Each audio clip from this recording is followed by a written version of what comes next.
Start చేద్దాం. శ్రీ గురుభ్యో నమః. శ్రీమాత్రే నమః. శ్రీ మహాగణాధిపతయే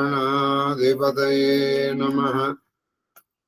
శ్రీ విష్ణురూపాయ నమః. శివాయ శివాయ గురవే నమః. ఓం నమః చండికాయ.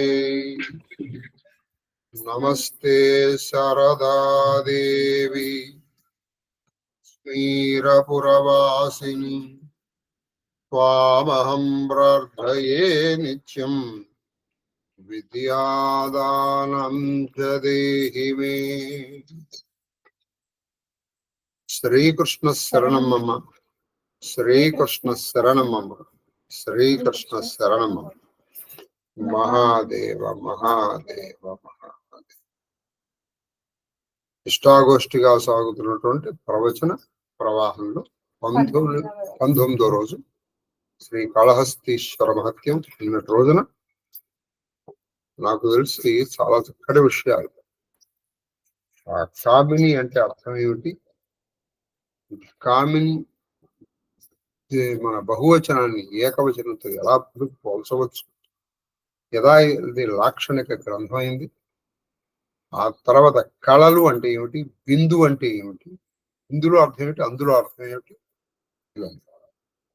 కాబట్టి ఈ షోడశోపచార పూజలకి, తిథులకి, కళలకి, తిథి దేవతలకి, వీటికి చాలా అనుబంధం ఉంది. వీటిని మనం తెలుసుకుని చేసాం. ఇప్పుడు నువ్వు చేసే ప్రతి ప్రక్రియ చక్రార్చన అవుతుంది. ఏదో నెలకోసారో వారానికోసారో లేదా సంవత్సరంలో కొన్ని రోజులు చేసేది చక్రార్చన కానబడదు.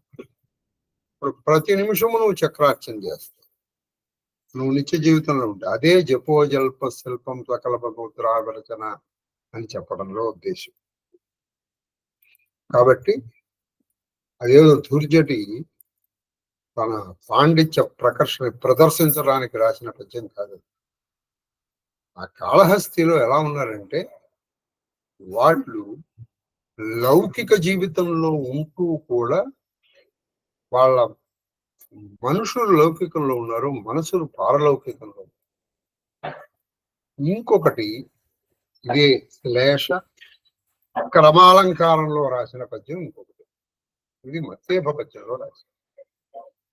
ఈ పద్యంలో మొదటి పద్యంలో బ్రహ్మక్షత్రియ వైశ్య సూత్రులు రాజయోగం అని రాశారు. రెండోది కామిని యోగి. మూడోది ఇంట్లో ఒక మత్తేపు పద్యం కూడా మత్తేపు అంటే ఏనుగు. ఒక ఏనుగు ఒక అవధూత, ఇద్దరు ఒకేలాగా ఉంటారు. మీరు బాగా చూస్తే పరస్పరం విరుద్ధం. ఏనుగు ఏంటి, మదజలం. పైగా ఏనుగుకి మందబుద్ధి అంటారు. నిజంగా ఏనుకే కనుక మంచి మందబుద్ధి కాకుండా సర్పానికి ఉన్నంత ఇవి ఉన్నాయనుకోండి, వేగం, నక్కకున్న తెలివితేటలే ఉన్నాయనుకోండి. వాడు బ్రహ్మదేవుడు సృష్టి చేశాడు. కృష్ణదేవుడి వరకు వెళ్ళాడు, నాయన సృష్టి చేశాను, లోకోపకారం కోసం ఏం చేశానంటే 3 చేశానండి అన్నాడు. ఏం చేశానంటే గజానం మందబుద్ధి లేదా గజానం అతిమిత్ర. గజానం మందబుద్ధి, గజాలు మందబుద్ధి. వాటికి ఉన్నటువంటి బలానికి అవి మందబుద్ధులు కాకుండా వేగము తెలివితేటలు ఉంటే మొత్తం ప్రపంచాన్ని తొక్కవతల పారేస్తాయి. సర్పాణం అతి నిద్ర. సర్పాలకి విపరీతమైన నిద్ర, అది నడుస్తూ కూడా నిద్రపోతుందా, ఇంకా నడుస్తున్నట్టు అనిపిస్తుంది, అతి నిద్ర. మూడోది చాలా ముఖ్యమైనది అంటే బ్రాహ్మణానాం అనేకం.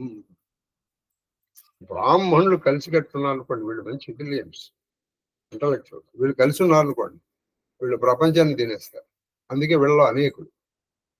వైదికులు నియోగులు, మళ్ళీ వైదికుళ్ళు, వెలనాళ్ళు, మురికినాళ్ళు, కాసుల నాళ్ళు, నియోగులు, 6000 నియోగులు, ద్రావిళ్ళు, ఆరామ ద్రావిళ్ళు, మళ్ళీ వీళ్ళు వాళ్ళకి ఇవ్వడం లేదు, ఇది వాడికి ఇవ్వడం లేదు, వీళ్ళు అంటే వాడు వాళ్ళు, వాళ్ళంటే వీడు వాళ్ళు. విచిత్రం ఏంటో తెలుసా, ప్రచిత్రాళ్ళు మళ్ళీ మా వైదికుల్లోనే అందరూ తెలివిగల వాళ్ళు ఉన్నారండి. ఇంతెందుకండి కవుల్లో కొట్టుకు తెచ్చారు చాలా రోజులు. అసలు కవి అంటే నియోగి అని చెప్పేశారు. ఎందుకని మనకి ప్రసిద్ధమైన కవులందరూ కూడా ఎవరు, ఇప్పుడు ఈ తూర్చడితో సహా, ఈ తూర్చడి గాని, నందితిమ్మన గాని, పోతన గాని, తిక్కన గాని, ఎర్రాప్రగడ గాని, వీళ్ళందరూ నియోగులే. అలసాని పెద్దన గాని వీళ్ళందరూ. నన్నయ్య భట్ ఒక్కడే వైదిక బాబు. ఆదికవి నన్నయ్య ఒక్కడే వైదిక. కాబట్టి కవి అంటే నియోగులే అని చెప్పేశారు. అప్పట్లో కొప్పరపు కవులని ఉండేవాడు. తిరుపతి వెంకట కవులు, కొప్పరపు కవులు. తిరుపతి వెంకట కవులు వీళ్ళిద్దరు వైదికులు, కొప్పర కవులు నియోగులు. వాళ్ళు అంతర్యుద్ధాలు ఎన్ని జరిగినాయండి. కోల్డ్ వార్ అంటే వీళ్ళకి పడిపోవడం, వీళ్ళంటే వాళ్ళకి పడిపోవడం. కాబట్టి వీళ్ళు పరస్పరం ఒకళ్ళొకళ్ళు కిందకి లాక్కోవడంలోనే సరిపోయింది, పైకి లేదు ఎక్కడ. అలా జరిగింది. బ్రాహ్మణానం అని ఇప్పటికి పోలే చూసారా, మా వాళ్ళలోనే తెలివిగల వాళ్ళందరూ మా దాంట్లోనే ఉంటారండి. మంచి వాళ్ళు వాళ్ళ ఎవడు మీ వాడు అది. కాబట్టి బాగా మందబుద్ధి అయినటువంటి ఒక గజము, అవధూత లవ్ ప్రపంచాన్ని వదిలేసి ఉన్నటువంటి ఒక అవధూతని ఒకే పద్యంలో పోల్చినటువంటి కూర్చిన మహానుభావుడు మహాత్ముడు. ఇప్పుడు మనం ఆయన పద్యం వింటున్నాం. దీంతో ఈ శ్లేషతో రాసిన పద్యాలు అయిపోతాయి. అప్పుడు మన కథలోకి వెళ్తే రోజుకి 2 వీలైతే 3 పద్యాలు కూడా చెప్పుకోవచ్చు. భారతంలో లాగా ఇవేవి 20,000 పద్యాలు ఏం లేవు ఇందులో. కళ తీసే మాత్రం చిన్న చాలా కథలోకి వెళ్ళిపోయామనుకోండి టకటకటగా. మహాదేవ్ చెప్పండి. మరి ముందర రసభంగం కాకుండా ఉండడానికి మొత్తం పద్యం నేర్చుకుంటాం, అప్పుడు పద్యం తెలుసు. అరకంఠం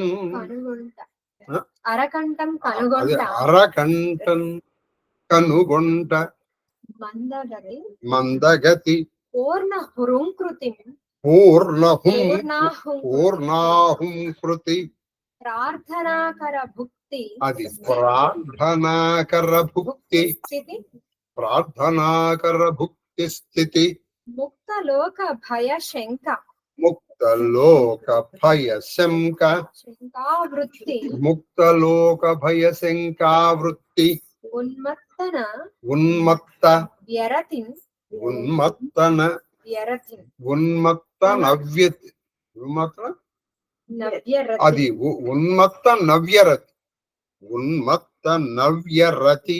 సత్వ సమగ్ర సత్వ సమగ్ర గతన్, అది సత్వ సమగ్రతన్.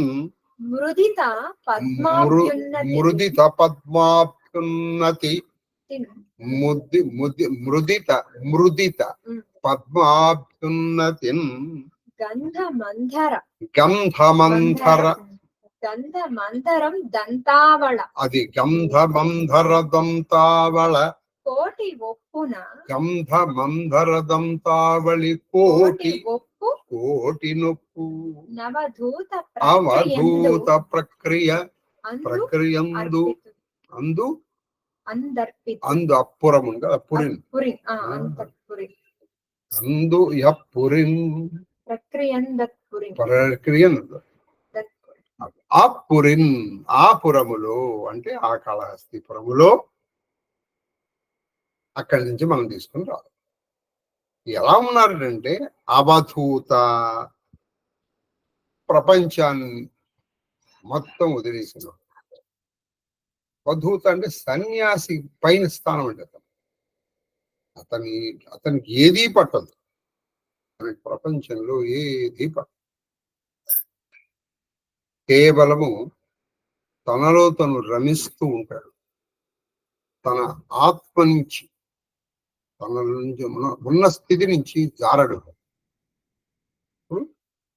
అన్నిటి యందు పరమాత్మని తనతో సహా. అసలు తను తన పరభేదాలు లేవు అక్కడికి. ఉన్నది ఒకటే, అదే పరమాత్మ. ఆ పరమాత్మనే దర్శిస్తూ ఉంటాడు ఆయన. ఆయనకి మీకు ఇది అది లేదు ఇక్కడ. ఇది మంచ చెడ ఇదేమీ ఉండదు. ఆయన అవసరం అనుకోండి ఇక మురుక్కాలు పక్కన ఇక ఎలా మనం శేషతల్పం మీద ఎలా పడుకుంటాం, లేదా మనం హంసధూలికా తల్పం మీద ఎలా పడుకుంటాం, ఆయన మురుక్కాల మీద బండరాళ్ళ మీద అలా పడుకుంటాం. ఆయనకి అది ఉండదు. అటువంటి వాడు అవధూత. ఇంకోళ్ళు ఏం చెప్పారు? గంధ మంధర, అది గంధమంధర, అది గంధమందర దంతావళి. దంతావళి అంటే ఏనుగుల వరుస. గంధమందరం, ఈ గంధమందరం అనేటువంటిది ఒక జాతికి చెందినటువంటి ఏనుగులు. ఇవి ఒక జాతికి చెందినటువంటి ఏవి ఏనుగుల్లో 3 రకాలు ఉన్నాయని చెప్తారు. ఏమిటంటే అవి ఏనుగులు త్రివిధ, 3 రకాలు. అది గంధమందర దంతావళం. యస్య గంధం సమాగ్రయ నతిష్టతి ప్రతిద్వీపః సవై గంధగజో నామ నృపతేర్విజయావహుః. అంటే గంధగజములు. ఇప్పుడు చూడండి, గజముల్లో కొన్ని ఉన్నాయి. గంధగజములు, భద్రగజములు అని మిగతావి కొన్ని సంకీర్ణములని 3 ఉన్నాయి ఇక్కడ. అవి ఏమిటంటే, ఒకటి గంధగజము, అది స్థూలాచక్షుః సహపేచకేన సైన్హీ చ దృగ్మంధగతం గజస్య. చదువు. మందజాతికి చెందిన ఏనుగులు చెప్పబడినట్లు గ్రహించదగును. అంటే మందం, ఇవి చాలా నెమ్మదిగా వెళ్తూ ఉంటాయి. అంటే మందగమన్.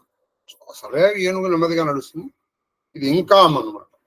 అంటే చాలా డిగ్నిఫైడ్ గా నడిచేటువంటివి. చాలా అవధూత కూడా చూడండి, అతను ఏమి కంగారు పడదు. ఏమి కంగారు పడాలి. గంధగజం ఎలా నడుస్తుందో అలా ఉంటాడు అవధూత. గంధగజం ఎలాగో అది దాని స్టేటస్ కి సంబంధించిన నడుస్తాడు. అవధూత ఎలా ఉంటాడంటే చెప్పు. ఏ విలంగస్య శ్రమాన్ వర్ణాన్ ఆత్మన్యేవ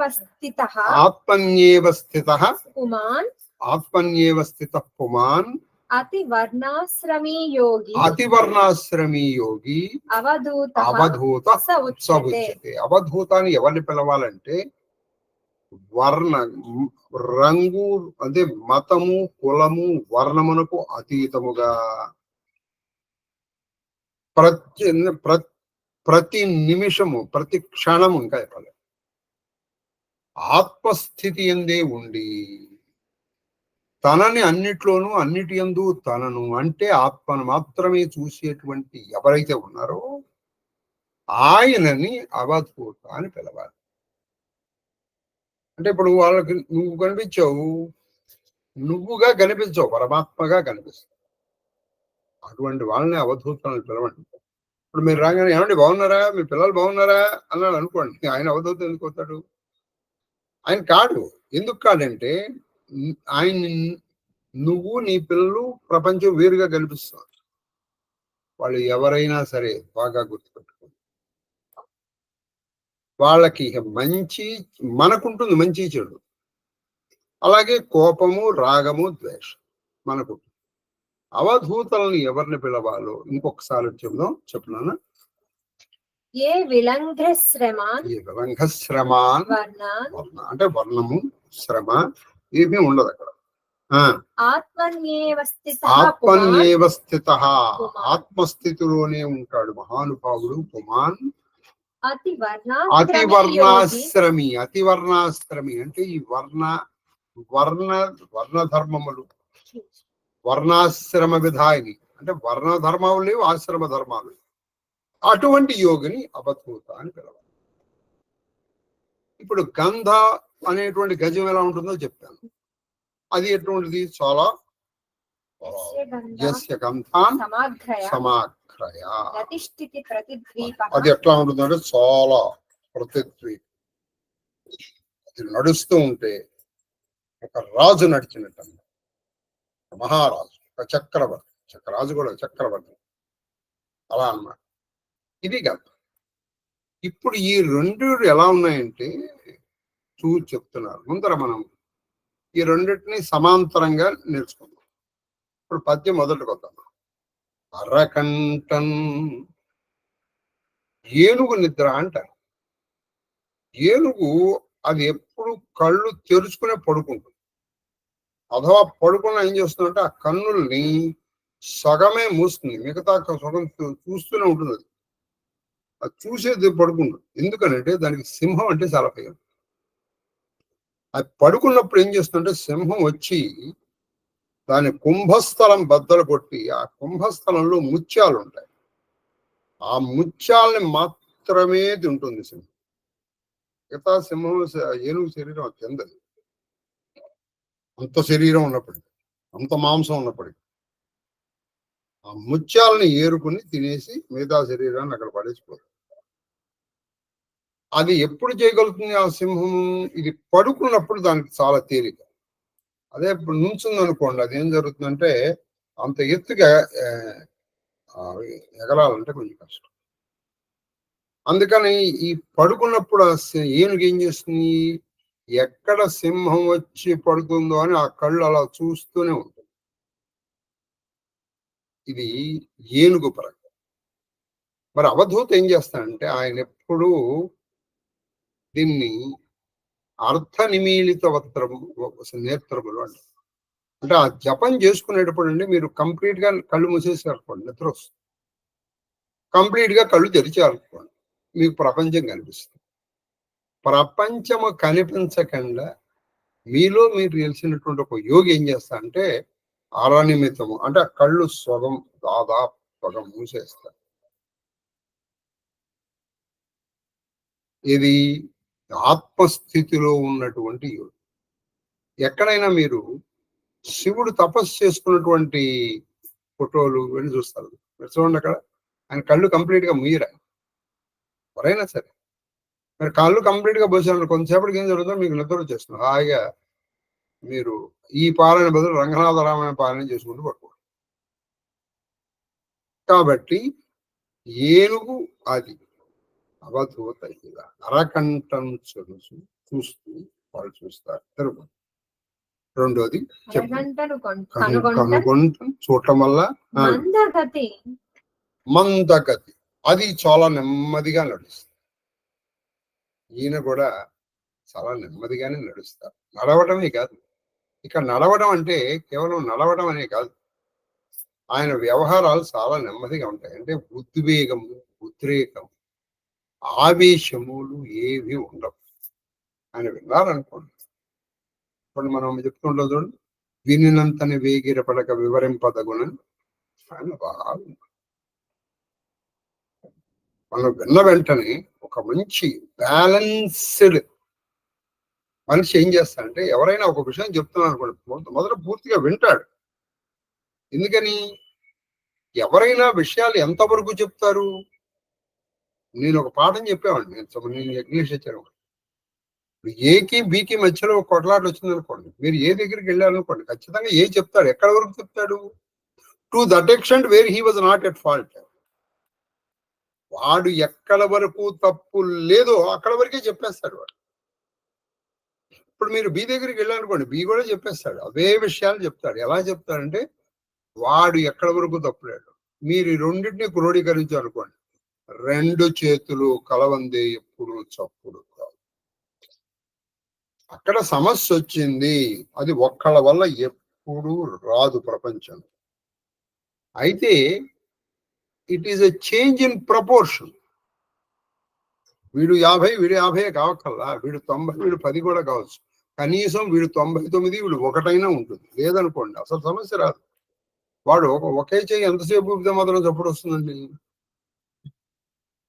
కాబట్టి వీళ్ళు ఏం చేస్తారు, ఏదైనా విషయాలు విన్నప్పుడు కానీ నిర్ణయాలు తీసుకోవచ్చినప్పుడు కానీ మందగతి, ఉద్వేగంతోనూ ఉద్రేకంతోనూ ఉన్మత్తతోనూ స్వార్థంతోనూ దీన్ని ఇంగ్లీష్లో ప్రిజుడిస్ తో నిర్ణయాలు తీసుకోరు. చదువు వాళ్ళు చెప్పింది వింటారు. అప్పుడు ఏం చేస్తారు, ఎదటి వాళ్ళు చెప్పేది కూడా వీళ్ళు వినడానికి ప్రయత్నం చేస్తారు. మీరు ఖచ్చితంగా చెప్తాను ఏమండి. కాబట్టి ఇది మందగతి. ఏనుగు పరంగా ఇది ఎలాగో నెమ్మదిగా వెళ్తుంది. మందగతి. 2 పూర్ణాహంకృతి. మీరు రాశారండి. పూర్ణాహంకృతి. పూర్ణ ప్లస్ అహంకృతి పూర్ణాహంకృతి. అది ఏమిటంటే పూర్ణముగా హంకారం చేస్తాం, అంటే హింకారం చేస్తాం. ఈయన మరి పూర్ణము అనే పదానికి 2 అర్థాలు ఉన్నాయి. పూర్ణం అంటే కంప్లీట్, మొత్తం తన గొంతు అంతా ఎత్తి ఘీంకారం చేస్తాం. ఏది ఆ గంధ గజం. మరి ఈయన ఇక్కడ పూర్ణం అంటే ఏంటంటే అహంకారమును పూర్ణము. ఇప్పుడు మనం ఎప్పుడన్నా చూసామనుకోండి, ఏమిట్రా అంటే మా ఇంట్లో పూర్తి అయిందండి. పూర్తి అవ్వడము అంటే అయిపోవడం, లేకపోవడం. పూర్ణం అంటే అసలు లేకపోవడాన్ని పూర్ణం అంటారు. పూర్తిగా ఉండడాన్ని పూర్ణం అంటారు. పూర్తిగా అసలు లేకపోవడాన్ని కూడా పూర్ణం అంటారు. అది పూర్ణాహంకృతి. ఈయన అహంకారాన్ని పూర్ణముగా అంటే మొత్తం వదిలేశాడు. అసలు అహంకారం అనేది లేదు. పూర్ణ అనే మాటలో ఉన్న అర్థం.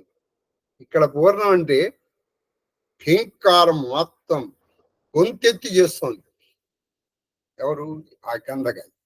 ఈయన గంధగ మనం అవధూత. అహంకారాన్ని పూర్తిగా వదిలిపెట్టేసినటువంటి వాడికి దూషణ భూషణ తిరస్కారములు ఏవీ పట్టవు.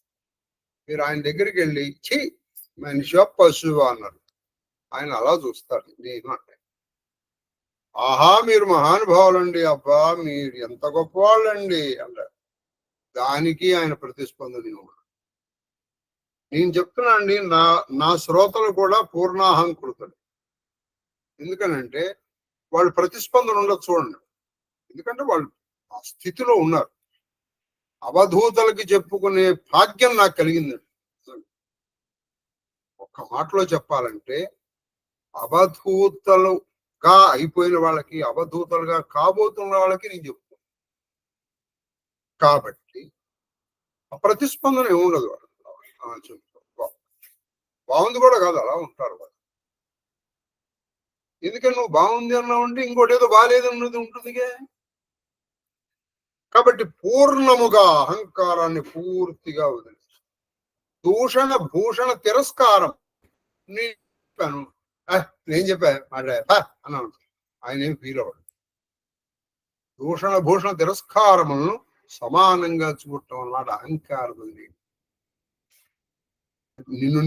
నువ్వు మెచ్చుకున్నా మెచ్చుకోకపోయినా ఇంకోటి చేసినా అని అలా. అటువంటి వాడు అవధూత. ఇప్పుడు ఉదాహరణకి రమణ మహర్షి తీసుకున్నాడు, ఆయన్ని కర్రలతో కొట్టారు. ఏం గురువు గారు మీరు అలా చెప్పారు, ఒక మాట అయ్యో అని పిలిస్తే మేము వచ్చేవాళ్ళు. ఏముందిరా నాయనా, మీరు నా పాదాల మీద పూలు వేయట్లే. అలాగే వాళ్ళు కర్రలతో వేశారు. వాళ్ళని ఆయన దూషించలేదు. మన కళ్ళు ఎదురుకుండా కనిపించిన అవధూత అండి రమణ మహర్షి. మన మహానుభావుడు. ఆయన మీద మనకి భక్తి వచ్చినా కష్టమే, ఇంకోటి వచ్చినా కష్టం. ఆయన మీద ఒకడు వెళ్ళిపోయి ఆయన మీద మూత్ర విసర్జన చేశారు. వాడు మహానుభావుడు అండి, ఇంత మహానుభావుడు దొరికాడని పాలాభిషేకం చేశారు. అభిషేకం చేసి వెళ్ళిపోయాడు. చెవులు వచ్చి ఇన్ని పీకైపోయి ఇదేంటారు, వాడు మనం పాలాభిషేకం చేసాం, తర్వాత ఆయన ఎంత ఇబ్బంది పడతాడు.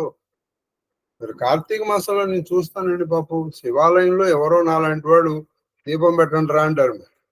అంతే పాపం. శివుడు ముఖ్యంగా నంది. నేను అనుకుంటాను కార్తీక మాసం వచ్చినప్పుడు వాళ్ళు గజ గజ గజ గజలు ఆడిపోతారు. సలిక్ కాదు మన భక్తికి. ఎందుకని భక్తి మనకు ఎక్కువగా రావాలని తోక దగ్గరికి తీసుకెళ్లి పెడతాం. ఎందుకంటే దూరంగా పెడితే మనకి పుణ్యం కొంచెం తక్కువ వస్తుందేమో అని చెప్పేసి ఆయనకి దగ్గరగా పెడితే బాగా పుణ్యం వస్తుందని శివుడి నెత్తి మీద పెట్టడానికి మనకి కొంచెం ఆగుతున్నాం కానీ లేకపోతే ఆ శివలింగం మీద దీపాలను పెట్టి వాడు వెలిగించి వచ్చేద్దాం. అది ఒక్కటి చేయట్లా నాకు ఇంతవరకు కావాలా. మరి మీకు ఏమన్నా కనిపించింది అండి? మీరు గురుగారు మీరు ఎంతో బాగా చెప్పారండి అని చెప్పేసి ఆ దీపారాధన నా మోకాల కింద పెట్టారనుకోండి, కూర్చోగలను. శివాలయ ప్రాంగణంలో పెట్టమన్నారు కానీ నందిని ఆనుకుని పెట్టమన్నారు మిమ్మల్ని. కాబట్టి ఈ పూర్ణాహంకృతి వదిలేసి అడిగిన వాళ్ళు పాపం సరే కానీ ఒకరు పెట్టారు. అవధూతలే వదిలేస్తే అవధూతకు అవధూత ఆయన శివుడు మహాదేవుడు, ఆయన వదిలేట సరే పెట్టారు. ఆ బెటరా ఈవిడ పూర్ణాహంకృతి ఎవరు? ఏను. ఇప్పుడు అది ప్రార్థనాకర భుక్తి, ప్రార్థనాకర భుక్తి స్థితి. మామూలుగా ఏనుగండి అది పెడితే తినదు. మీరు ఎప్పుడన్నా ఆ ఏనుగు ఏం చేస్తారంటే ఆ మామిడి వాడు దాన్ని బొజ్జగించాలి అని, అప్పుడు తింటుంది. అంతే తప్పితే దాని ముందర ఇప్పుడు ఏదో మీరు కుక్కకో గుర్రానికో వేసినట్టు ఇంత గడ్డేసి లేదా ఇంత బాహాలు తినమంది అనుకో, అది అవతల బారేస్తుంది. తొండంతో తీసి అవతల బారేస్తుంది. అప్పుడు ఆ మాపటి వాడు ప్రార్థనాకర భక్తి. ప్రార్థనాకరం అంటే వేడుకొనడం అనేటువంటి గని, ఆకారము గని. వాడు బాగా బుచ్చగిస్తాడు. అట్లా ఇట్లా చేసి వాడేదో వాడు అనేక వేషాలు వేసి భుక్తి. మరి అవధూత అండి, అవధూత ఏం చేస్తాడంటే మీరు ఆయన మర్యాదగా పిలిచి అయ్యా అంటే వాడే హాయిగా ఆయన ప్రార్థన, ఆయన భిక్షాటనం ఎత్తుకునే తింటాడు. ఆయన భిక్షాటనమే ఎత్తుకుంటాడు. అయ్యా మీరు ఎందుకండి మీరు ఇంతటి వాళ్ళు మీరు భిక్ష ఎత్తుకోవటం ఏంటంటే అసహ్యంగా, రోజు మా ఇంటికి వచ్చేయండి. ఆయన నిన్ను చూసి ఒక చిన్న నవ్వు నవ్వి ఇచ్చు అనుకుని వెళ్ళిపోతాడు. పక్క ఇంటికి వెళ్ళి అడుక్కుంటాడు తప్పితే నువ్వు పెడితే తిండే. మనము భారతంలో ఒక మంచి కథ విన్నాం. మరి మీకు ఎవరికి గుర్తుందో లేదో నాకు తెలియదు కానీ ఈ సప్త ఋషులకి విపరీతంగా ఆకలేసింది, అది అరుంధతితో సహా. అప్పుడు రాజు ఏం చేశాడు? ఏమిటండి మీరు శవాన్ని తింటారంటే అంటే నేను పంపిస్తానని పంపించాడు. వాళ్ళు తీసి అవతల పారేశారు. మీరు విన్నారు కదా నా కథ. ఆ కథ నుంచి అవాళ్ళు చెప్తున్నప్పుడు ఒక అతను నాకు తెలిసి ఏదో సినిమాకి వెళ్ళాలి, ఆ సినిమాకి వెళ్ళాల్సిన వాడు కూడా ఆగేది విన్నాడు. వాళ్ళు చివరికి శవమాంసం తినటానికైనా ఒప్పుకున్నారు తప్పితే ఈయన మర్యాదగా పంపించాడు. ఏవో పూలు బళ్ళు వీళ్ళు పంపించాడు. సీన ఆకలి వాటితో ఈ రాజుకు అహంకారం పెరిగిపోయింది. మన కథను చాలా నాకు తెలిసి చాలా విస్తారంగా ఒక 5 రోజులు 6 రోజులు కూడా చెప్పుకున్నాం కథ. వాళ్ళ పేర్లు చెప్పని చెప్తారు, వాళ్ళ పేర్లు నిర్వచనాలు చెప్తారు. ఇదంతా మనం చాలా పెద్ద కథ. శాంతిపురంలోనూ అనుశాసనపురంలోనూ నేర్చుకుంటాం. కాబట్టి ఈయనకి ఆ భిక్షాటనలో ఉన్న ఆనందం నువ్వు పిలిచి పెడితే అది దండ. ఎందుకని నువ్వు పిలిచి పెట్టడంలో నీ అహంకారం, ఆయన భిక్షాటనలో ఆయన స్వశక్తి. ఎవరైతే చక్కగా భక్తియుక్తంగా ఇస్తారో ఆ ప్రార్థనాకరణలో ఏంటంటే ఆయన భిక్షని ఆయన చాలా వినయంగా అడుగుతారు. నువ్వు కూడా వినయంగా ఇస్తేనే ఆయన తీసుకుంటారు, లేకపోతే తీసుకోరు. ప్రార్థనాకర భుక్తి, ఆ ప్రార్థనతో చేస్తుంది ఆయన తీసుకుంటారు. ఆయన అబ్బా అన్నాను ఆయన తీసుకుంటారు. అయితే ఆయనకి దూషణ భోషణ తిరస్కారాలు ఏముండవు, తీసుకుంటారు. కానీ మళ్ళీ మీ ఇంటికి రారా. నువ్వు చీపు అన్నా సరే ఆయన భిక్షెత్తే తింటారు. ఏమిట్రా వాళ్ళు చీపు అన్నారు, వీళ్ళు పాపం మన పిలిచిస్తున్నారు, రేపటి నుంచి వీళ్ళింటికి రాకుండా వీళ్ళింటికి వెళ్దాం అని అనుకోరు. వీళ్ళింటికి వెళ్దాం అన్నారు, వాళ్ళ ఇంటికి వెళ్తారు. ఇప్పుడు చీపు అన్నటువంటి వాళ్ళకి మళ్ళీ వెళ్ళి అడుగుతారు తప్పిది. ఎందుకంటే వాడికి అహంకారం లేదు, వాడు అట్లీస్ట్ ఉన్నట్టు చెప్పాడు. కాబట్టి ప్రార్థనాకర ఉక్తి స్థితి ఇక్కడ బుద్ధగించే కానీ ఇతను. మనం ఇది చెప్పుకోవడానికి ఎంతసేపు పడుతాం సార్? ఆయన ఈ రెండింటిని సమాంతరంగా నడపాలి. అసలు ఆయన ఎలా రాసుకుంటారు ఆ దుర్చెటి వారు? దుర్చెటి కాబట్టే రాయగలిగారు. దుర్చెటి అంటే శివుడు.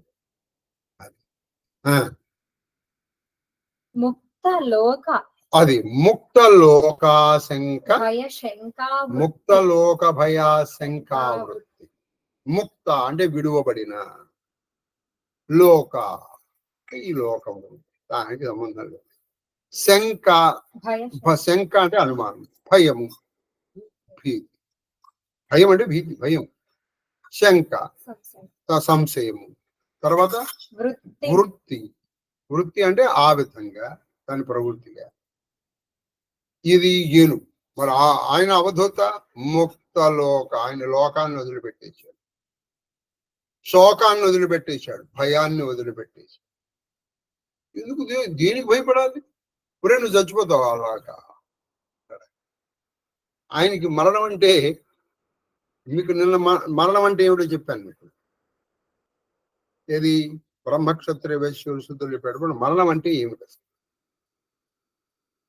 మనకి ఎన్ని శరీరాలు ఉంటాయి, ఒక్కొక్క శరీరానికి ఏ తీర్థం తీసుకోవాలో కూడా మీకు మొన్న పద్యంలో చెప్పడం జరిగింది. కాబట్టి మరణం దేనికి? కాబట్టి ఆయనకి అసలు లోకము లేదు, శంక లేదు, భయము. దీనికి ఏనుకు భయం, వానికి ఏమైనా అనుమానం ఉంటుందా? అది సంగతి. ఈ ఉన్మత్త నవ్యరతి ఇక్కడ ఉంది. ఈ ఉన్మత్త దగ్గరే చక్కదండి. ఉన్మత్త, ఈ ఉన్మత్త అనేటువంటిది ఎలాంటి చెప్పమ్మా. ఉన్మత్త అంటే చెప్పమ్మా. ఉత్కర్షణే అది ఉత్కర్షణే మాద్యతీతి ఉన్మత్త. అతిశయముగా మదము కారుతున్నటువంటి, అంటే మద జలం మామూలుగా కారట్లా, బాగా కారుతున్నటువంటిది ఏనుగుని ఉన్మత్తం అంట. అది పిచ్చి కాదు, బాగా కారు, అటువంటి దాన్ని ఉన్మత్తం అంట.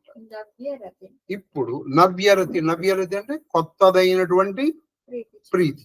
అంటే ఈ మద జలము నుంచి మంచి సువాసన వస్తుంది, మద జలం నుంచి మంచి సువాసన వస్తుంది. అందుకని ఈ ఉన్మత్తకి ఇంకోటి ఏం చెప్పారంటే బుత్ ప్లస్, అక్కడ ఏం చెప్పారంటే బుత్ మద్ ప్లస్ కర్తరి, ఉద్ ప్లస్ మద్ ప్లస్ మద్ ప్లస్ కర్తరిక్త ఇది ఉత్పన్నం. ఈ ఉన్మత్త అనేటువంటిది శివుడికో పేరుంది, ఉన్మత్త శేఖరాయ నమః. ఉన్మత్తుడు అంటే పిచ్చివాడు. పిచ్చివాళ్ళ కల్లా వీడు పెద్ద పిచ్చివాడు, వీడు పెద్ద పిచ్చివాడు శివుడు. మీరు శివ సహస్రనామాలు చూసుకున్నారు, ఉన్మత్త శేఖరాయ నమః. పిచ్చివాళ్ళ కల్లా పెద్ద పిచ్చివాడు ఎవరు? మహాదేవుడు. ఈ అవధూతలు ఎలా ఉంటారంటే బాలోన్మత్త పిశాచవత్ అన్నారు. వాళ్ళ ప్రవర్తన ఎలా ఉంటుందంటే ఒక పసిపిల్లాడిలాగా, ఒక పిశాచం, ఒక గాలి భూతము దెయ్యము పట్టినటువంటి వాళ్ళ, ఓ పిచ్చివాళ్ళు. ఒకప్పుడు ఏమిటో ఇలా కూర్చుంటారు, ఒకప్పుడు ఏమిటో ఇలా కూర్చుంటారు. వాళ్ళు బాల ఉన్మత్త పిశాచం.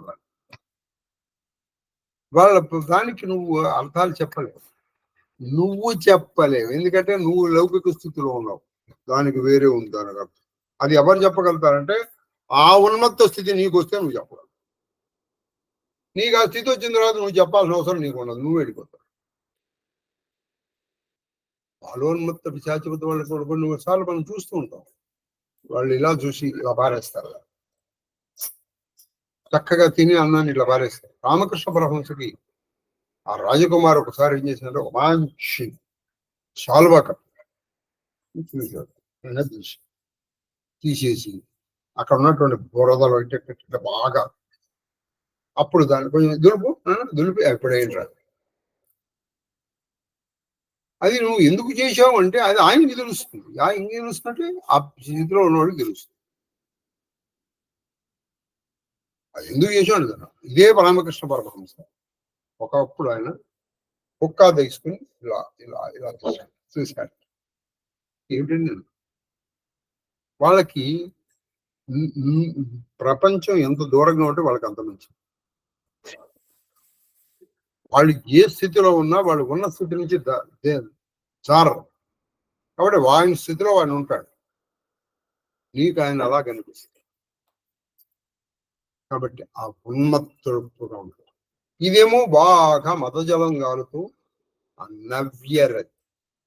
ఈయన ఇలా ఉండి కొత్తగా ఈయన ఉంటాడు.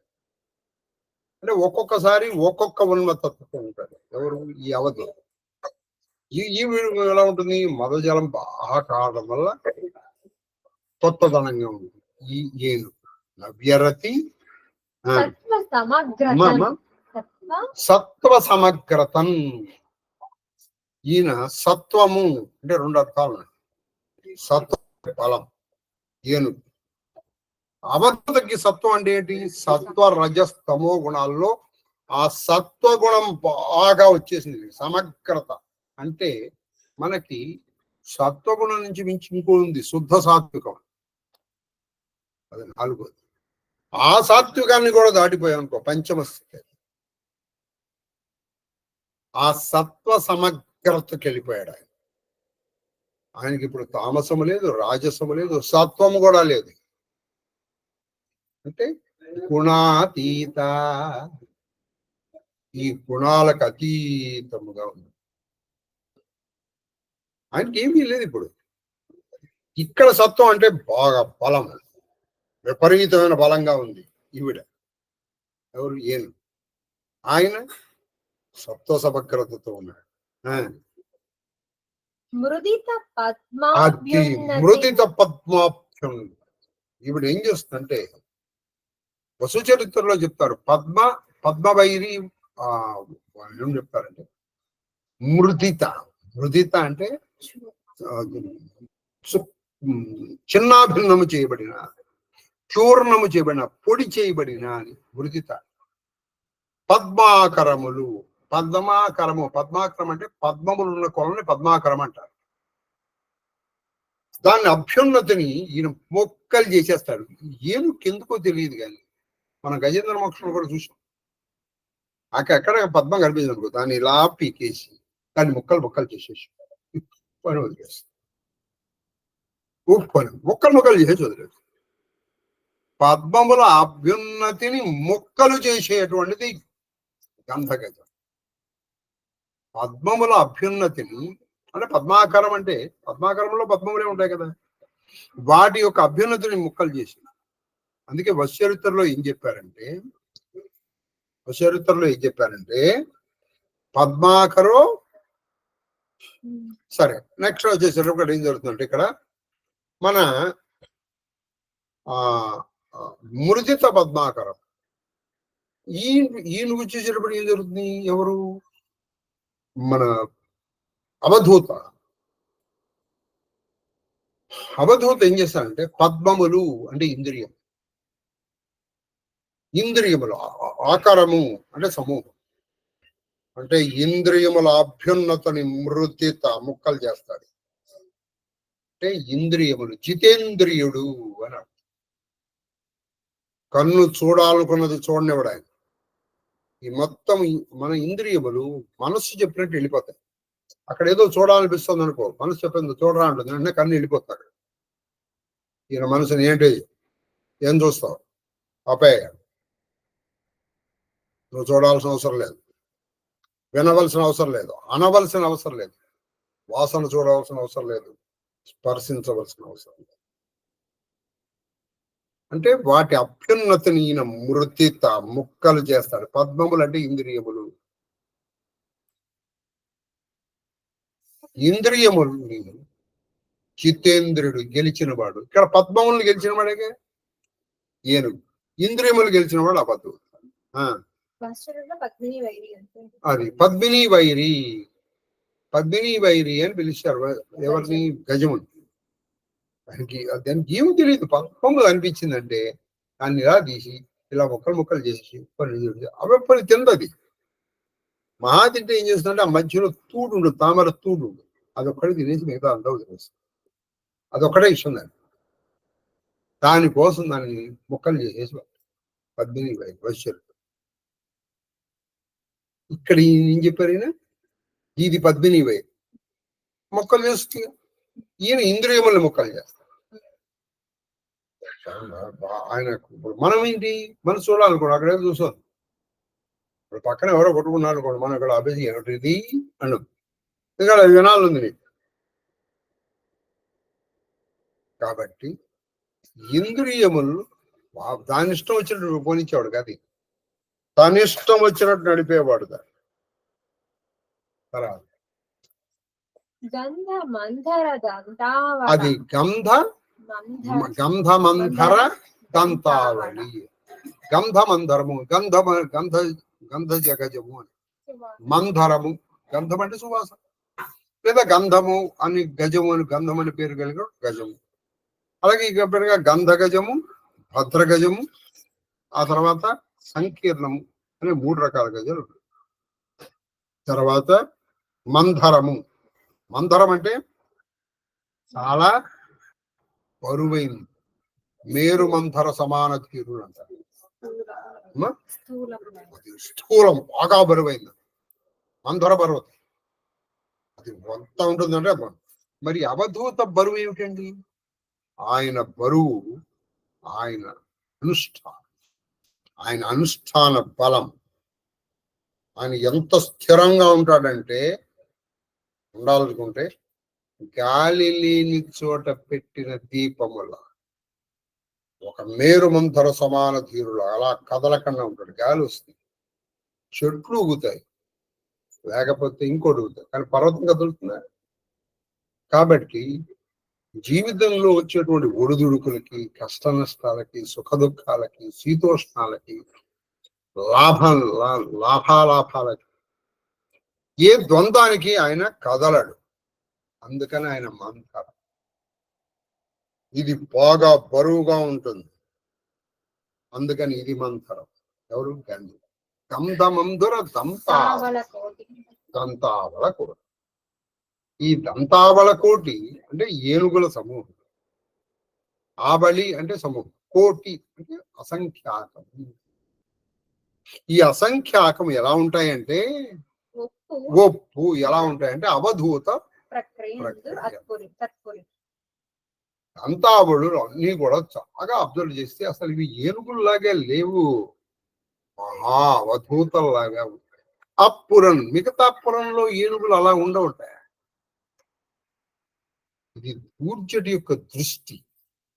ఆయనకి చూడండి, కామిని చూసినే యోగిగా కనిపించాడు, ఏనుగు చూపిస్తే యోగిలా కనిపించాడు. ఇంత పూర్వం కుడ్యములు చూస్తే షణ్ముఖంలా కనిపించా, మనం చూసాం. కుడ్యములు చూస్తే యోగిలా కనిపించాడు. సంసారం చేస్తే వాడు కైవల్యం కనిపించింది. ఆయన కనిపించిందే, నిజంగా ఉన్నదే ఆయన కనిపించింది, లేకపోతే ఆయనకి ఎందుకు కనిపిస్తుంది? మనం ఏం చేస్తున్నామంటే ఆ దృష్టితో చేయట్లా, ఈ దృష్టితో మనం ఉన్నాం. అందుకే మనకి ఇది బంధహేతు అవుతుంది, ఆయనకి బంధహేతు కాలేదు. లేకపోతే ఆయనంత వేశ్యాలోలుడు ఇంకో లేడు. భూర్జటి అంత వేశ్యాలోలుడు ఇంకో లేడు. ఆయన చూపించుకున్నాడు. ఏది? ఆ బిందువులు అంటే చెప్పాను మీకు, అది దంతక్షతములు నఖక్షతములు చూపించుకున్నాడు శివుడికి. చూడవయ్యా నా బతికిలా ఉంది. అందుకే ఆ కూర్జటిని ఎక్కడ ఇచ్చేసారో తెలుసా? ఆయన చనిపోయిన తర్వాత ఆయన పార్థివ శరీరాన్ని కాళహస్తి ప్రధానపు గుమ్మం దగ్గర. అంతకంటే ఏం కావాలంటే, ఒకప్పుడు ఎవరో ఒకప్పుడు పడిపోవాల్సిందే. ఎంత కవి అయినా, ఎంత యోగి అయినా, ఇంకోడైనా. యోగైనా భోగైనా రోగైనా. కాబట్టి ఇది ఆయనకి ఉన్నది కనిపించింది, మనకి కనిపించట్లేదు అంటే మనకి బంధహేతుగా ఉంది. మనకే బలము దీన్ని భౌతిక దృష్టితోనే చూస్తాం. నువ్వు భౌతిక దృష్టితో చూసేటప్పటికి నీకు ఇది భౌతికంగానే కనిపిస్తుంది అని చెప్పాలి. అందుకే నువ్వు భౌతికాన్ని కూడా పారలౌకికం చేసుకోవచ్చు. హాయిగా స్నానం చేయి, స్నానం చేసేటప్పుడు హాయిగా ఆ విశ్వేశ్వరుడు దలుచుకుంటూ పోస్తూ అక్కడ అభిషేకం అయిపోతుంది. నువ్వు బాగా పౌడర్ రాసుకో, నీ ఇష్టం వచ్చిన పౌడర్ రాసుకో, ఆ విశ్వేశ్వరుడికి రాస్తున్న విభూతి అనుకో, నువ్వు బొట్టు పెట్టుకో. ఇలా ఎన్ని చెప్పచ్చు మీకు, నేను చెప్పచ్చు. మీరు ఏది చేసినా అండి నేను అన్ని ఎక్కడ చెప్పను మీకు. ఆ నామస్మరణతో ఆయన్ని తలుచుకుంటూ చేశాను, ఆయనకి చేసిన సేవ అయిపోతుంది. నువ్వే చేసుకోవయ్యా, నువ్వే అన్నం తిను, కానీ చక్కగా ఆ కాశ్మీర పురవాసి అయినటువంటి శారదాదేవికి పెట్టున్నాను, ఆవిడ అక్కడ తింటూ ఉంటుంది, ఇక్కడ నువ్వు తింటావు, నీ జీవుడు బాగుపడిపోతావు. ఏదో జన్మకి నీకు ఇంకా నీ పుణ్యఫలం పరిచింది, నీకు ఈ జన్మకే రావచ్చు. ఇంకా ఎక్కువ చేసావు అనుకోండి, నీ కుటుంబంలో ఆవిడ రావచ్చు. ఇప్పుడు రమ్మండి, మీరు భౌతికంలోనే ఉండండి. నేను భౌతికాలు వదిలేసి మిమ్మల్ని అరణ్యాలకు వెళ్ళిపోమని ఎవరు అంటారు. కానీ ఏం మాట్లాడిన అప్పుడు నేను ఎవరితో మాట్లాడుతున్నాను, విశ్వేశ్వరుడు. నువ్వు గిట్టని వాడితోనే మాట్లాడు, అలాగే మాట్లాడు. దేవుడితో కూడా కొట్లాడిన వాళ్ళు ఉన్నారండి. అప్పుడు నీకు ఈ వ్యగ్రత ఎక్కువసేపు కంటిన్యూ కాదు. విశ్వేశ్వరుడితో కొట్లాడావు, నువ్వు ఏది వదలద్దు సార్, ఏది వదలదు. అన్నీ నిన్ను వదిలేస్తాయి చివరికి. ఈ భావన ఒకటి, పద్యం ఒకటి పూర్తిగా చదువుకున్నాం, అందరికీ అర్థమైందని నేను అనుకుంటున్నాను. అందుకే ప్రతి పదం దగ్గర ఆపాను. మిగతా పద్యంలో ఉండేది కాదు ఇది. ప్రతి పదంలో అర్థాలు మారుతాయి. పూర్ణాహంకృతి, ఆ పద్మాకర అభ్యున్నతి, ఇటువంటివన్నీ. అందుకే ప్రతి పదానికి అటు యోగి పరంగాను ఇటు గజపరంగాను అర్థం చెప్పడం జరిగింది. చెప్పడం అరకంఠం కనుగుంట, అరకంఠం కనుగుంట, మందగతి మందగతి పూర్ణాహుంకృతి, ప్రార్థనాకర భుక్తి స్థితి, ప్రార్థనాకర భుక్తి స్థితి, ముక్తలోక భయ శంకా వృత్తి, ఉన్మత్త నవ్యరతి, సత్వ సమగ్రతం, మృదిత పద్మాభ్యున్నతి, గంధమంధర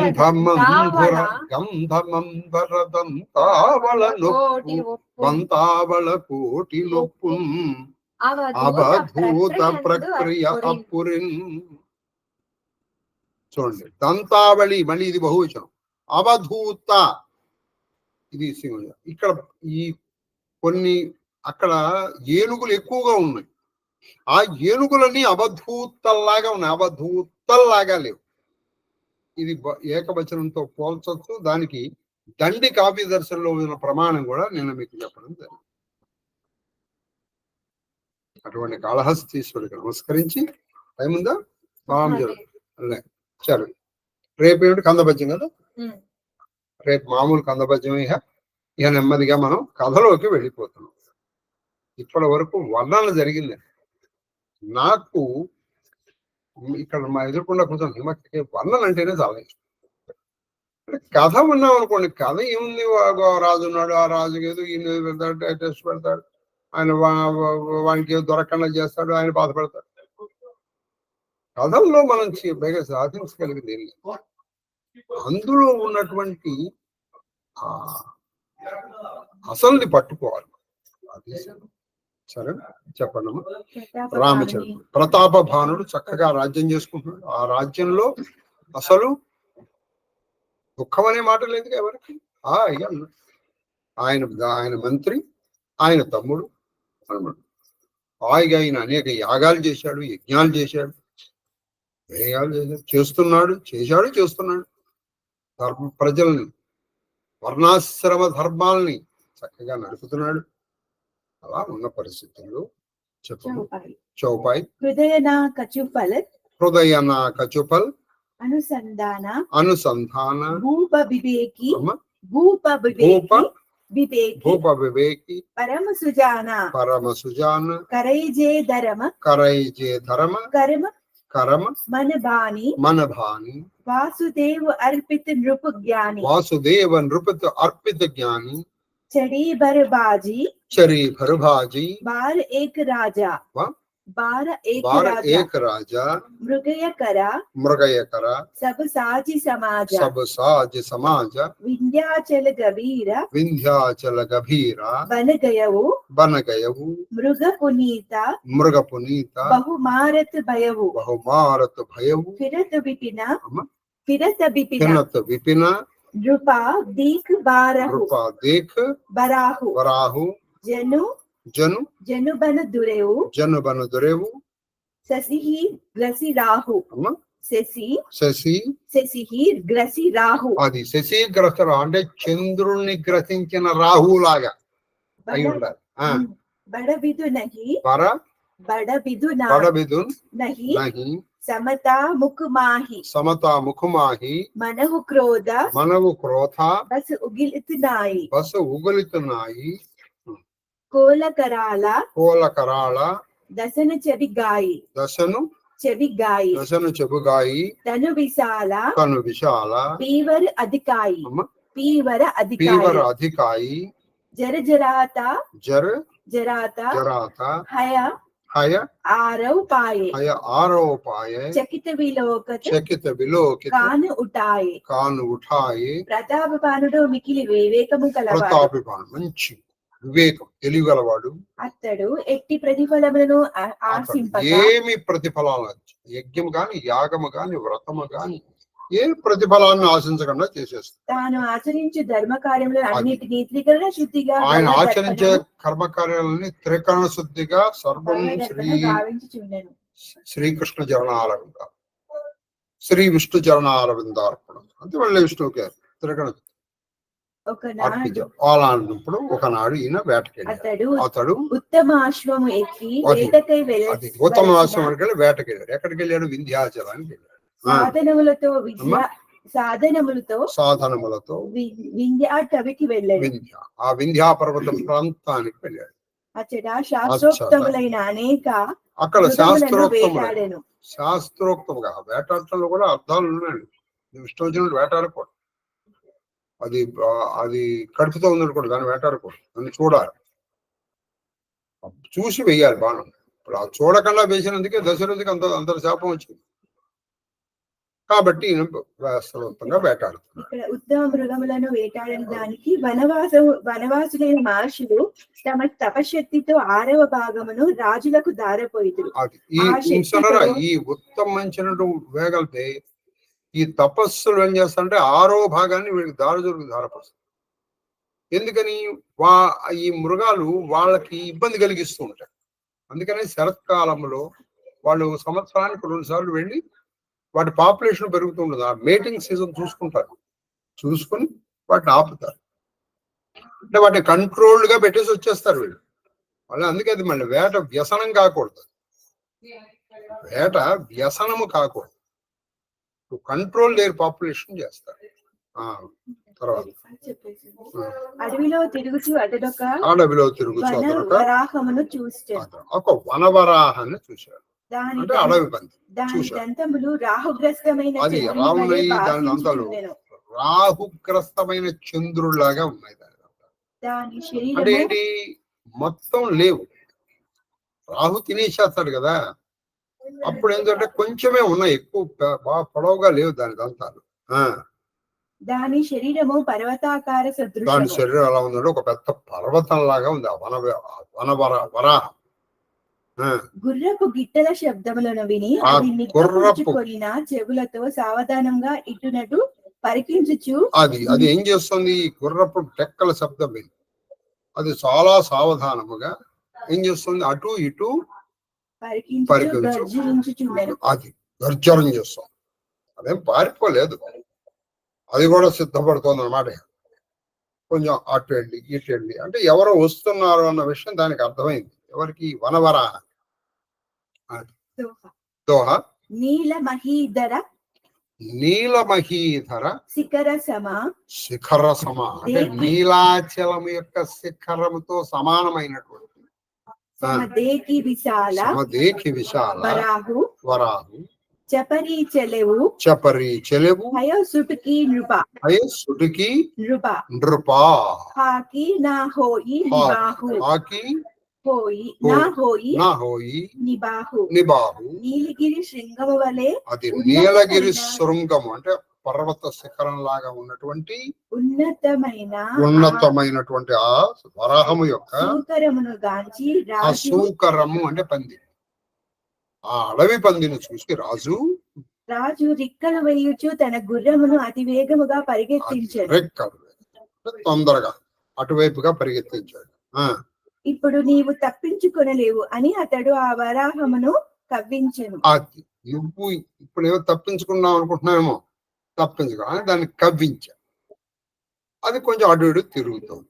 ఈ పరిస్థితుల్లో చౌపాయి ఆవత్ దేకి అధిక రవబాజీ ఆవత్ దేకి అధిక అధిక రవబాజీ చెలెవు వరాహ మరుత గతి బాజీ తురత కీన్హాన్ నృప సరసంధాన మహీమిలి గయవు విలోకతు బాణ తకి తీరా మహీసా చలావా కరీచల స్వర శరీర బచావా ప్రకటతు దురతు జాయి మృగు భాగా రిసి బసి భూప చలేవు సగలాగా గయవు దూరి గహన బరాహు జహానాహిన గజబాజి నిబాహు అతి అకేల వన విపుల కలేసు తదపి నా మృగ మగ తజై నరేషు కోల బిలోకి భూప బడదీరా బాగి పైట గిరి గుహా గభీరా అగవు దేకి నృప అతి పచితాయి ఫిరయు మహావన్ పరెవు బులాయి అతి వేగంగా వచ్చుచున్న గుర్రమును చూసి అతి వేగంగా వస్తున్న ఆ గుర్రాన్ని చూసి తప్పించుకోవడం కోసం ఈ వరాహం అది వాయువేగంతో పరిగెడసాగాను. అది కూడా వాయువేగంతో పరిగెత్తాం. ఎవరు? ఆ వరాహం. అంటనే ఆ రాజు ఏం చేశాడంటే ధనస్సును బాణమును సంధించి కానీ ప్రతి పర్యాయం అది తప్పించుకుంటూనే ఉండను. ఈ బాణమును కొట్టాడు కానీ ప్రతి పర్యాయం అది తప్పించుకుంటాడు. తగలలేదు, ఏ బాణము తగలలేదు. ఏదికి? ఆ వరాహాన్ని. ఒకసారి పైకి కనిపించచ్చు, అది ఒకసారి అలా పైకి వెళ్ళిపోతుంది. ఏదో కొంచెం కొండ శిఖరం మీదకి ఎక్కినట్టు. కొండ మీదకు దానికి వెళ్ళేటప్పటికి ఇలా పట్టుంది, అది దాక్కుంటుంది ఏ చెట్టు కింద వెనకాల. వేరొకసారి పరుగులు తీయను, వేరొకసారి ఏం చేస్తుంది? పరిగెత్తుకుంటూ వెళ్ళిపోతాం. రాజు మిక్కిలి క్రుద్ధుడై దానిని వెంటాడెను. కోపం వచ్చింది, ఇగో హర్ట్ అయింది అన్నమాట. ఆ సందర్భంలో ఇగో హర్ట్ అయినప్పటికీ ఏదో ఇక్కడ ఇదేదో మాయ ఉందిరా, ఇన్ని జంతువుల్ని వేటాడగలిగిన నేను ఇది ఎలా పైకి వెళ్ళి ఇంతసేపట్లోనే ఇలా ఎలా వచ్చింది? ఆ వివేకాన్ని కోల్పోవటమే మాయ. ఇంత గొప్పవాడు, ఇంత ఇది కూడా అది పరిగెత్తుంది. రాముడు అండి, ఆ మారీచుడు వాడు ఎలా చేసేటువంటి చెప్పండి. వాడు ఏం చేస్తున్నాడు? ఇది దొరకదులే అని వెనక్కి వెళ్ళిపోతున్నప్పుడు ఆయన వచ్చి చాలా దగ్గరగా కనిపించేవాడు. దాదాపు పట్టుకుంటే దొరికేసేవాడు. పట్టుకుంటే దొరికేవాడు పెట్టేటప్పుడు వాడు కొంత దూరం వెళ్ళిపోయాడు. ఎంత దూరం వెళ్ళిపోయాడు? మళ్ళీ రాముడికి కనపడే దూరంలో. గుర్తుపెట్టుకోండి, ఎందుకంటే రాము కనపడకుండా వెళ్ళిపోయాను పోయింది అని వచ్చేస్తాడు. అందుకని చాలా దూరం తీసుకెళ్ళాడు. చాలా దూరం తీసుకెళ్ళాడు. అప్పుడు రాముడికి కనిపించదు. అనిపిస్తుంది. ఇక్కడ జరగాలి, ఇక్కడ సీతాఫలం జరిగి తీరాలి. ఇంకొక చిన్న విషయం, చాలా మంది చెప్పిన విషయం ఏంటంటే, రాముడు అక్కడ అరిచాడు, ఆయన హా సీత హా లక్ష్మణ అని మారీచుడు అరిచాడు. రాముడు కూడా అక్కడి నుంచి అరవచ్చుగా, సీత లక్ష్మణ ఇది మాయా నేను కదా అంటే. వాడి గొంతు వినపడినప్పుడు రాముడి గొంతు కూడా వినపడాలి కదా. అది ఒక్కడేం చెప్పకంటే వాడు రాక్షసుడు కాబట్టి గొంతు పెద్దగా చేసాడు, అరిచాడు అని అనుకోవాలి. ఆయన కనుక అరిస్తే అసలు రామాయణమే లేదు, రామాయణం లేదు. ఆయన అది తెలుసుకుని మళ్ళీ ఇక్కడికి వచ్చే లోపల రావణాసురుడు వచ్చి సీతాపహరణం జరిగిపోయింది. కాబట్టి కొంతమంది చెప్తూ ఉంటారు ఏంటంటే, ద ఫస్ట్ మిమిక్రీ ఆర్టిస్ట్ ఎవరంటే మారీచుడే. ఆ గొంతు ధ్వని అనుకరణ కరెక్ట్ రాముడిలాగానే వచ్చేవాడు.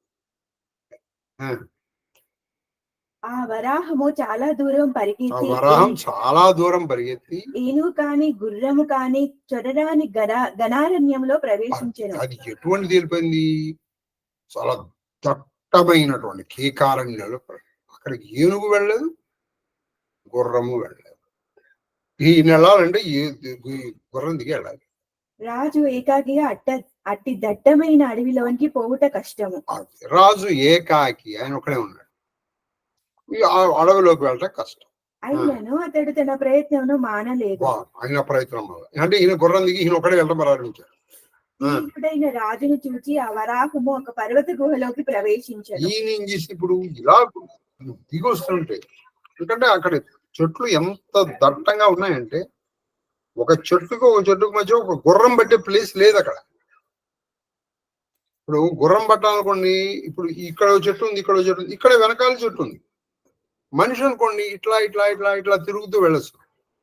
గుర్రం కొంచెం పొడవుగా ఉంటుంది కదా.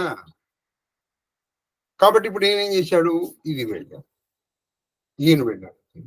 ఇలా తన వెనకాల పడుతున్నటువంటి రాజు చూసి అదేం చేసింది, అక్కడే ఒక కొండ ఉంది, ఆ కొండలో ఒక గుహ ఉంది, ఆ గుహలో వెళ్ళాడు. ఆ గుహలో ప్రవేశించుటకు వీలు లేక అతడు నిరాశతో వెనుకకు మరలేను.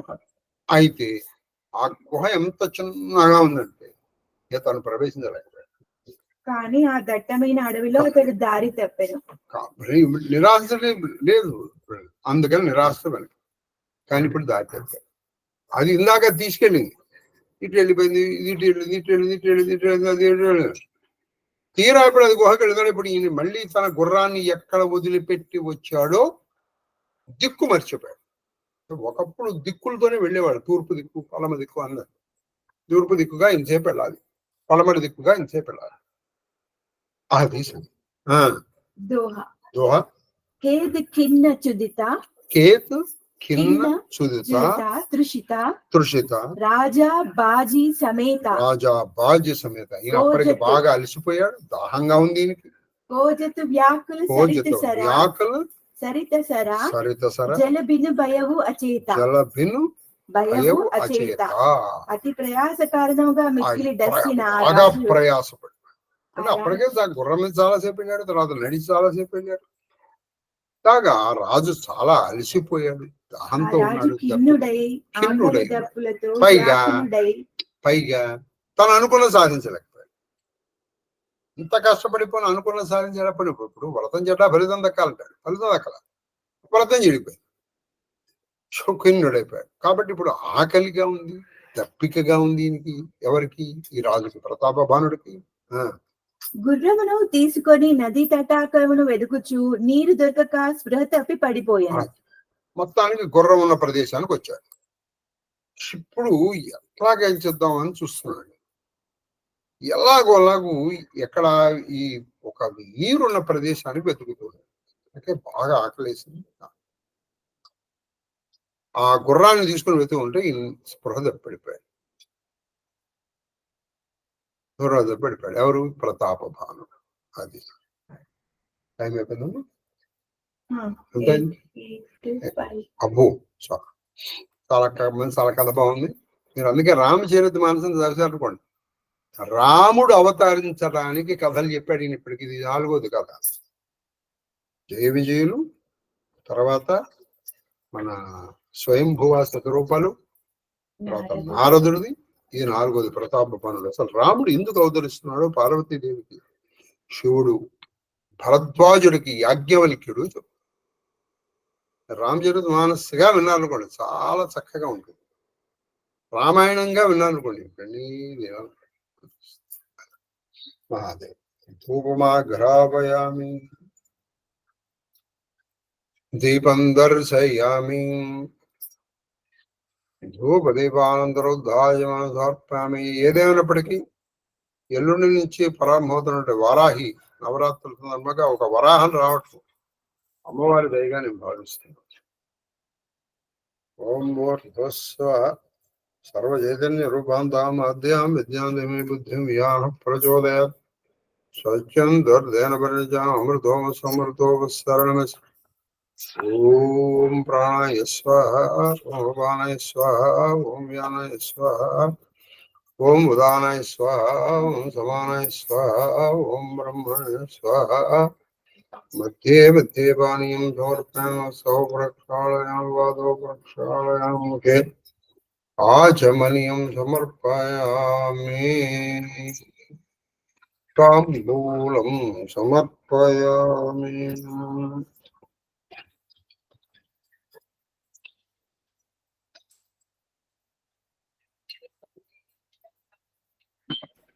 తాంబూలం సమర్పయామి. తాంబూల చరణానంతరం మంగళమానిరాజన రామాయ రామభద్రాయ రామచంద్రాయ వేదసి రఘునాథాయ నాథాయ సీతాయ పతయే నమః.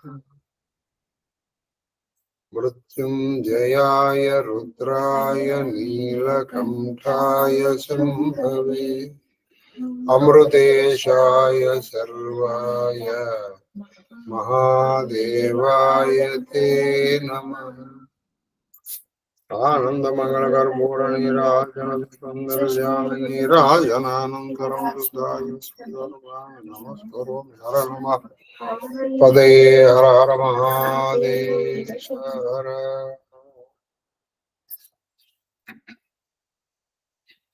కళాభ్యాం చూడాలంకృత శశికళాభ్యాం నిజదపప్లాభ్యాం భక్తేషు ప్రకటిత ఫలాభ్యాం భవతు శివాభ్యామస్తో గత్రిభువన శివాభ్యాం హృది పునర్భవాభ్యాం ఆనందస్ఫురదనుభవాభ్యాం రతిరి చామరం విజయామి. స్వస్తి ప్రజాభ్య పరిపాలయంతాం యేన మార్గేణ మహిం మహీయావో బ్రాహ్మణం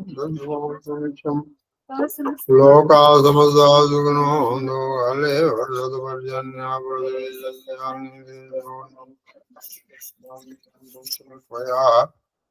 అపుత్రా పుత్రణదంతు పుత్రణదంతు బహుత్రణాదనాదం మాం దా కుటుంబం దశ పరివారం రక్షంతు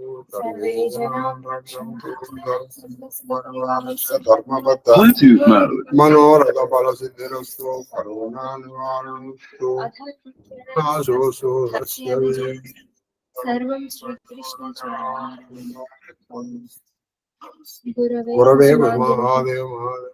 పంచయజ్ఞ ప్రియ అంటే మీకు మొన్న చెప్పాను 5 యజ్ఞాలు. రేపు అమావాస్య కనీసం రోజు పితృతర్పణ చేయాలి. తల్లిదండ్రులు లేనటువంటి వాళ్ళు, అందులో ముఖ్యంగా తండ్రి లేనటువంటి వాళ్ళు రోజు చేయాలి. అందులో అమావాస్య నాడు తప్పకుండా చేయాలి. చెన్నినా పొట్టకి శ్రీరామ రక్ష అని మనం తింటూ కూర్చుంటే సరిపోదు. కాబట్టి కనీసం తండ్రికి ఒక్కడికైనా, మిగతా వాళ్ళందరికీ చేసినా చెప్తాను, తండ్రి తాత ముత్తాతకైనా చేయాలి. తల్లి కూడా లేని వాళ్ళు తల్లి, నాయనమ్మ, మున్నాయనమ్మ వీళ్ళకి చేసి తీరవాలి. అర్థమైందా? చేయాలి. కొంతలో కొంత ధర్మాన్ని పాటించడానికి ప్రయత్నం చేయాలి. ఊరికే వినటం కాదు. ధర్మం వింటే చాలా మంచిది, విని ఆచరిస్తే ఇంకా మంచిది. మహాదేవ్ మహాదేవ్ మహాదేవ్.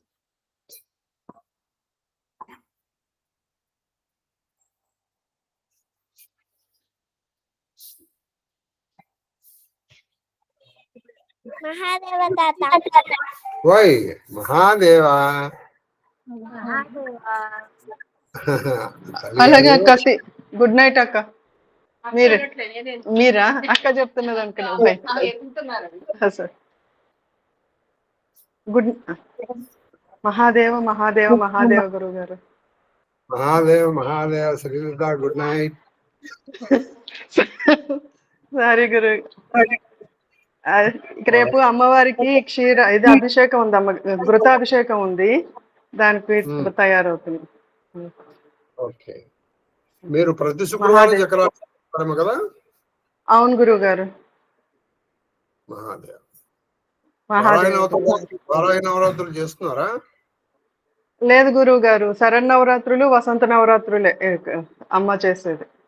వారి గురువు గారు ఆదేశం ప్రకారం అవి రెండూ చేస్తారు. మహాదేవ్ మహాదేవ గురువు.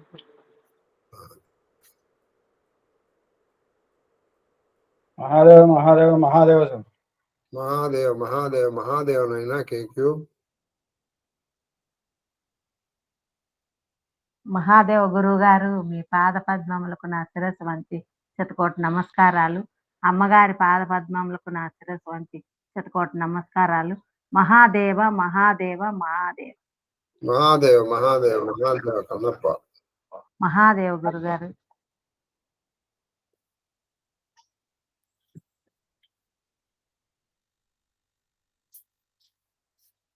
అమ్మాయి ఆఫ్ చేస్తా.